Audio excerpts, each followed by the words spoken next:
Yeah, ALPHA7 Esports again exercised their demons with Vivo Key Stars, got top place, got a reverse sweep in the grand finals of Vivo Key Stars. What more can you ask for from this team? Yeah, I mean, they came down from a 0-3, right, to win that series 4-3, so that's a big props to them. And we are looking at a very similar flavor this time, but it's going to be a Diardia in the hands of Influence Rage. Is this going to be the winning formula, especially paired with a Lung coming out from Raikou? I mean, this is something I was looking for in the last series, right? The Diardia. I was like, hey, no one's banned it. Why haven't they not gone for it? Because obviously the immobilization, her ultimate destined counter can really put some zoning potential into it. But speaking of zoning, we're going to go with the Motsu. Again, another pick we were hoping for in the last series, but is now here. Stuns, CC's control, right? That's what ALPHA7 likes to do, and that's what they do best as well. Going up against a Lung, probably in the hands of Petroni as well, the stuns will come definitely handy for the side of ALPHA7. Handy indeed. I mean, their logo for one, right? Influence Rage is a hand, so they need as much hands on deck as possible. But we can see the Ganon Mode ban, we see the Charlotte ban. So the Charlotte ban is definitely something that's aimed towards Sony. It's something he's played very recently within KC 2024. But the Ganon Mode again is another shot at Hyken because he likes those aggressive, very long-range poking heroes, and to be honest, ever since that buff, Ganamo has been one of your favorites, right, Ken? Yeah, for sure, but now another one of the rising favorites is actually the Dharma. That has not been banned out yet, and we've already seen disaster strike when Dharma is placed in the correct hands as well. And either one side, ALPHA7 as well as Influence Rage, will benefit greatly from this Dharma. Yes, the Dharma would be a huge thing coming through for the side of these teams, but it doesn't. It's going to be open still, right? They go to ban the Byron instead. The Lane is through. Obviously, it's not going to get paired with the Dolia because she got banned also. But it's going to be interesting to see if this Motsu goes into the mid lane or support, because right now it could be flexed into either. Same could be said for the Dun, right? We don't really see him much into a Clash lane role, but he's more likely going to be into the jungle. So I feel like that being your first pick, what do you think the reason is behind that one? I think they definitely want to be able to flex this into different roles, right? At the same time, you have to consider this combination of Lung and Diardia. It's meant to sustain the Lung in lane. Doesn't need to waste time going back home and able to approach those neutral objectives, the Firehawk, maybe even the Lizards, just for the extra EXP and go to edge it out in the early game so they can benefit in the late game as well. Yeah, fair point, fair point. And it looks like it is going to be a Motsu in the support role as they do drop in the Princess Frost for Hyken. So again, a lot more zoning. It's going to be there to kind of stop the Lung, the Unruly Blades coming from the Dune as well. If he tries to go in, get the Wind/Slash knock-up, you can just place the Winters, he can come in and it will just completely get him out of there and he'll try and run away, scurry away like the Dune that he is. But it is going to be the Dharma that's getting picked up. That was a nice sense, tinkling sense from Kin Dofu, but we're going to get the second Tachao of the tournament. Okay, so this Tachao going to go into the mid lane. Now, I think this is going to place a lot of emphasis as well as pressure onto Mono Frieza, right? It's important he lands those Cannon Blasts because if he doesn't, the idea is just going to be consistently healing up the Lung, and we all know how Petroni likes to perform, right? He performs the best. And so it's a quality you cannot ignore. Absolutely. I mean, the Tachao was something that I was really hoping for in the last time we saw Influence Rage because it was one of their big picks within the KC play-ins and obviously the Open Series as well. So I was really shocked that Cozy didn't actually pick it up for himself into the mid lane role before because it was the... what team was it? Was it Falcons that drafted the Tachao? I'm not sure. No, me neither. Me neither. Anyway, Les, looking back on the past, this is all about the present and the future for both of these teams. So this victory means a lot to both of them. What are we looking for? What's the prediction that we think it's going to be? I think it depends on a couple of situations, right? At this point, let's say this Motsu does get that Venomous Staff early. It's going to heavily impact the growth of the Lung because the idea won't be able to heal as much. So I think if right now, Monofrizer has a great game, it's not going to be a good game for the side of Influence Rage at all. Yeah, and I mean, just because they've drafted the Orgrid onto the side of ALPHA7 doesn't mean that they're necessarily going to get that dub as well, because that generally was a correlation a few patches. If you got the Orgrid, it was pretty much a guaranteed win, but that's not always the case, as we've just seen with Team Vitality. But right now, it's going to be an interesting part for Petroni just to make sure they're able to funnel that resources into the lung, like we saw with Bobby on Team Falcons earlier. It's just all about those flaming farms in the late game.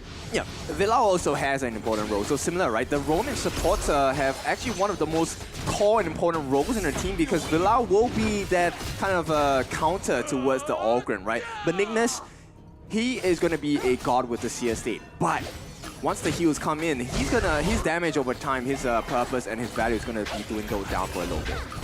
Only for a little bit. Only for a little bit. He needs to get those core items, right? Like the Blazing Cape, the Eye of the Phoenix, everything that can kind of burn the healing from the enemy team, but also sustain his HP regen. Right now, giving over a bit of resources into the mid lane to Benignus, just to try and get him faster, way ahead of Reiku. Okay, so they're both at 4, but Benignus, I think, is slightly closer towards that 5 than Raikou at this point. Yeah, just about, just about. We did see a little bit of action from the Chao in the Clash lane there, giving a bit of help to Sony. He was looking like he was a bit under pressure from Freaks. Yeah, Haikon, at this point, this Princess Frost, I think, also provides a lot of value. But here's the thing, comparing against a Da Qiao, when she uses a Sea of Fate, even if you get frozen, you get sent back home. Yeah, exactly. I mean, it's just like second lifeline, right? So that's probably why they've gone for it on the side of Influence Rage, and the fact that it was one of Cozy's big picks within the Open Series and KC Play-ins. But right now, the goal difference is literally a little and two between to even be like, hey, this is where they're gonna win, right? Yeah, and at this point, I'm favoring, I think, maybe Influence's Rage draft a little better at this point. If they play their cards right. Is it the Rage that's influencing you for that prediction there, Ken? Yeah, probably. Probably. It's in the name, it's in the nature. But right now, speaking of nature, the winter is coming, does land onto Raikou there. Like I said, in the PvP, it's all about trying to just nullify the Dunes engage. Yep, and at this point, no particular steals coming in from either side, right? So we're looking at a pretty close marker in between the gold difference here. Nice block from Almighty here, and that's going to save them that deficit. So it takes a small lead to the side of ALPHA7, but we need to see that first big play because we're about less than a minute to go for the first neutral objective. Yeah, I mean, that's a good thing about the matchup between Ali and the Lung, right? You're able to block those incoming flaming palms, which into the late game really hurt. That's right, and of course, with the farm that they have, we already have the Stone of Sorcery coming in for Hyken, and so he's going to be quite painful when he lands those Shattered Ice shots as well. Nice cannon blast onto Villau there, just trying to make sure that they're able to nullify that minion wave into the farm lane. But for right now, the neutral objectives are going to be coming up in 12 seconds. We're seeing a heavy presence from both of the teams. They want to try and get this advantage into the farm lane. Okay, Petroni taking a couple of hits, right? So this is exactly what they need to do. And as of now, the trades, this is exactly what you expect. Now, once the cannon blast lands, Villau is in for a world of hurt because he needs to make sure he saves Petroni as well. Yes, and there we are. We are seeing ALPHA7 going to go and prioritize the Tyrant, as most teams do in this early advantage. A little bit of an effort there from Cozy, trying to steal it, but it wasn't quite enough. Freaks is on the chase for Raikou and Sony. Okay, first successful steal of the Crimson Golem. Raikou now at level 8. Just managed to take the lead in terms of EXP against Benignus, even though they gave up their Tyrant for the first 4 minutes. Yeah, I mean, that allowed Almighty to get a little bit of damage onto that T1 down into the bot lane there, so they're able to actually clean up a lot of the health from that T1, which is really going to open up these side lanes. And if there's anything to remember from these two teams, they like to fight because the side lanes, giving up a priority and making sure that their enemy team has to keep traveling to and fro from the opposite sides of the map. Yep, you really want to pull those strings on how your enemy operates, right? As well as how they maneuver around the map as well. It looks like here comes that first aggression. Oh, okay. Yeah. No Man's Land, think it's out of the box, catches him out, but nothing really to convert on this one. Freak's going in, the Death and Sunset is going to connect on to Villau. He gets up with a meteor kill, but he's fighting all by himself. And it looks like he's going to be stuck in. The Cannon Blast is going to be a little off the mark there, but Freaks went in, tried to go for it, but Hakan actually is the first to fall, and Raikou will take this one, but they don't have that tower. Sony now kind of needs to be a little bit careful. He's on the low end, but it looks like Raikou will scary them away. First blood going over to Influence Rage, right? I mean, I didn't quite call that after especially that great start to the team fight down into the farm lane, getting the T1, meant that they weren't too safe in that one. Yeah, actually, that's why I prefer Influence Rage's draft at this point, because Almighty, he does not have as much protection as he would like to believe. Yeah. There's only so far that Paracel can take you, but when you are Lung, you can take it to the skies and ride to wherever you may roam. But speaking of roam, we do see that Motsu is here into the mid lane. Path of Passing coming through just to give Benignus a little bit more resource into that mid lane. But right now, Clash is looking for some action. Thinking about going. I mean, I don't think that this is going to be a huge engagement here. They're not going to commit for this. Yeah, but I just wanted to hear your voice. Yeah, we miss you. Okay, nonetheless, right, I want to point something out. Influence Rage, their lineup is actually so heavily countering the pick on this Motsu, because Mono Frizer, yes, he's able to land those cannon blasts, but every single one of these members on the side of Influence Rage does have a CC that will cancel Mono Frizer's think inside the box. Yeah, I mean, it's definitely a deterrent, right? The Motsu pick came through halfway through the BP, so they had still some time to try and basically say, hey, this is what we're predicting. And these next two picks, which were the last ones, were obviously the Dachau and the Dharma, again, was able to just complement and deter that thinking so fast. Okay, 7 minutes in, it's a slightly going to the side of Influence Rage, even though they have the first blood. So I think ALPHA7, they're doing well for themselves to maintain the farm. And in fact, if you take at the turrets across the map, it looks like ALPHA7 has a little bit more control. Yes, a little bit more control and a little bit more dominance into the side lanes. They're opening that T1 into the Clash lane very much at the skin of its teeth, but also Influence Rage trying to take the one for the Clash lane themselves, trying to pay back whatever ALPHA7 was setting up for Hyken. I like it how kind of ALPHA7 just saw that Sony had actually teleported to the bottom lane, and they're just like, okay, we actually don't want to commit for this because they have all 5 members. We have a little bit of space elsewhere, and they go to the mid lane, at least for now, kind of have this skirmish. But again, these teams are just still feeling each other out. Yep, exactly. But top lane under threat here by the side. They go in for this one. Hyken needs to be a little bit careful. He's at half life right now. The Unruly Blade forward. He wants to fight for this Crimson Golem. He does end up getting it in the end. The Wind Slash is going to connect. Raikou just so tanky right now, and he's just going to shrug most of this off. Yep, you know what? If I get $1 for every time Mono Frizer gets knocked up, I would be rich, man. Is that what you're counting on? Somebody to make that effect? No, he's been knocked up 3 times in the last 20 seconds. What about $1 for every cannon blast left? Only the ones that hit, right? Yeah, and at this point, see, take a look at the aggression, that change of pace. Influence Rage immediately gets rewarded with the Tyrant for themselves, and this is starting to be them pulling away from ALPHA7. Yes, pulling away indeed. They got a bit of aggression here into the bot lane also. Petroni doing some damage. Oh, Petroni, ooh, taking so much. He's going to limp away, but I think he's going to just kind of go back in, maybe look to recall. Nice cannon blast here, but ALPHA7 really can't find the pickoff on this one. Yeah, Petroni was able to get that Eternity Blade just towards the end there, so that's going to be something that's great for the damage output of the Lung, but as we look at it, that gold lead is still slightly going in the favor of Influence Rage. Yeah, more importantly, yes, they have the gold lead, but I want to see how much have they funneled into Petroni, right? Because he does hurt quite a bit, even against Freaks.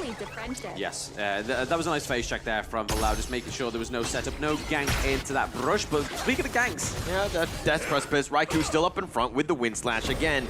Both of these guys, the jungle laners, are just going to kind of feel each other out. The Sea of Fate's pulling him back. He'll be back with the Whirlpool if he needs to go, but Raikou will just take the portal back. Yeah, defensive stances from the side of ALPHA7, right? And Influence Rage, they won't overcommit. It's 20 seconds before the Primal Bond. Oh, for this red buff. Raikou in a bad spot, though. He actually Unruly Blades back to safety. Petroni's at half-life. He needs to be careful as well. He gets knocked up with that Meteor kill, and it looks like the Infinite Vastness pushing him back in, but it looks like Raikou, too far, too deep. He goes down. Mono Frizer still up in front, does actually connect with the Cannon Blast, but ALPHA7 will look to push this mid lane. That was a very nice team fight, right? I mean, there was a lot coming for the side of ALPHA7. Oh, but they're going to go back in. Beningus taking a lot. He's been hurt with the Enlightenment, but Beningus shrugs that one off. ALPHA7 are like, okay, that's the best you can throw at me? Yeah, definitely. He is super tanky. At level 13, he's 1 level ahead of Petroni. That explains the stats difference, as well as the survivability, right? And once again, it's a back and forth. I like this. ALPHA7, they're not just hanging on, right? They're taking control back. They're wrestling with the side of Influence Rage. Yeah, as they try and take this neutral objective. Oh, the Death of Petroni gets picked off. Freaks finds him, but do they have the damage? Not enough to kill Villau. He's going to be pushed away, but they got Petroni, and that is a huge win for them. Yeah, it's interesting how there's so much control, yet they're unable to get the perfect starts into the fight for the side of Influence. Oh, Waiku, you're walking the wrong way. Walking to the winner is here, sir. My friend, you're not on the red side. You're on the blue side. You're going the wrong way. He was walking slow like, can I join your team, please? Yeah, 4-on-1, not the best picture, and of course, this is a advantage that ALPHA7 has been searching their entire game for the past 11 minutes. They finally got it, and look at the pain they're dealing. Yes, I mean, this is a great assault by ALPHA7. Oh, they're going in. Okay, Death yes, no, it's a false alarm. Beningus, though, is going to back off. He's going to take a decent amount of damage, and he will just back off. But again, ALPHA7, this is a team that lost to Influence Rage in that Brazilian Championship. Influence Rage had bounced them out. So ALPHA7 Esports, if anything, this is going to be personal. Oh, for sure. There's vengeance on the cards here. And one of the things that I think we need to really get reminded of is ALPHA7 is the team that knows how to make a comeback. But what happens when you give ALPHA7 the lead? I mean, this is probably it, right? This is a telling We'll find show. out. yeah. As you like to say, this is a telegraph. This is a telegraph of if ALPHA7 gets a front on this gorge. But right now, they're around about 2k gold difference for the side of ALPHA7. The Cannon Blasters land onto the Lau. The phase checks from ALPHA7 and Influence Rage have been pretty much on point, right? Yeah, so many Cannon Blasts landing into the faces of Influence Rage. It's working wonders because they get information that, hey, there is a threat right now. Oh, they want to go in. Freaks. He's going to get the Death of Sunset connecting onto 2. He's going to shield up, but he's got a Moonlight Flash back. The Infinite Fastness, but Almighty, he's going to be killed. Cozy now getting chased by Beningus. He's chasing him under the tower. Does not care. He gets the pick up onto Cozy, but on the backside, it looks like Hakan. The thick inside the box is going to connect onto 2. The Meteor kill on top. The nice little wombo combo. Freaks walks away. Mano Fries are still up in front, but now on the backside, Beningus is going for it. Goes for the Conductor of Souls. Petroni actually dodges that one away. Raiku's going to be chased in. Beningus is continuing on with the path of passing, but they've gotten what they want, which is a 3-for-1. Yeah, Mano Fries, my goodness, his calculations are on point. He went in at the exact moment that all of the skills of Petroni were on cooldown, so no riding the wind to push him out of his ultimate. Yeah, the one thing I really liked about that team fight, right, is what we're going to see in this replay. The fact that Beningus is just literally around here at the back. He uses the Path of Passage onto Cozy just to keep the Chow from that team fight. He's able to get him. He doesn't exhaust his Conductor of Souls either, so he waits until he gets back into that team fight to use the Conductor of Souls, which I think was brilliant. Yeah, and Sony went in a little bit too late to get the catch on the Truth Mantra. Or either that, or he didn't have the Truth Mantra. Couldn't get the slap onto Hakan there, and unfortunately, that's why they were caught in that think inside the box later part of that fight. Yeah, he couldn't quite get the confession for the truth, right? So Dharma could not do anything with that ultimate, and Sony pays the ultimate price. There they go. They get another neutral objective onto the side of ALPHA7. That makes it 3-1. And that is a nice little tasty Shadow Overlord. So they now going to have the Vanguards in whatever lane they choose, but Almighty is holding onto it. Yep, they have the luxury of time at this point. They have about a 4,000 gold lead going in favor of ALPHA7. Right now, it's just trying to peel off the outer towers on the side of Influence Rage. Yeah, just for now. Whether this is going to be what it's the final assault onto the base, right? We see that the Shadow Overlord has been placed down. Looking to take the high ground turret here with the Cannon Blast, trying to deter them, but nothing's coming from it yet. The Winter is coming, is still just using that same kind of mechanic, pushing those minions into the high ground. Yep, they're going to lay down the wheel there and force out that T3 on the top. So Influence Rage now, they have some bleeding on the top lane. They need to start stemming this.